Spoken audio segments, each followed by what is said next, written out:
Hi, എല്ലാവർക്കും നമസ്കാരം. Friday വിളക്കെല്ലാം കഴുകി വൃത്തിയാക്കി 2 ആഴ്ച വിളക്ക് വെച്ചിട്ട് വെക്കാൻ പാടില്ലായിരുന്നു. പിന്നെ എല്ലാം വൃത്തിയാക്കി വേഗം വെച്ചു. എല്ലാവർക്കും നല്ലത് പറ്റും.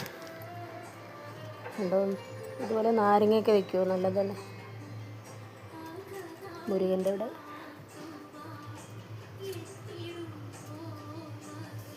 വെറ്റിലടിക്ക, പൂവ്, ഫ്രൈഡേ എപ്പോഴും വയ്ക്കും.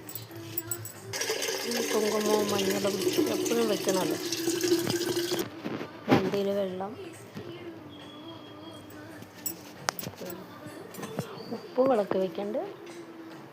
ഞാനിതുപോലെ വീഡിയോയിൽ കണ്ടിട്ട് വയ്ക്കാൻ തുടങ്ങിയ ഒരു വിശ്വാസം. നാരങ്ങ വിളക്ക് ചൊവ്വാഴ്ച വയ്ക്കും. ഇതെല്ലാം ഒരു വിശ്വാസത്തിൽ ചെയ്യുന്നതാണ്. എല്ലാവർക്കും നല്ലത് പറ്റും. Morning tiffin idli, sambar, chutney, rice ഉണ്ടാക്കണം. Okay, by.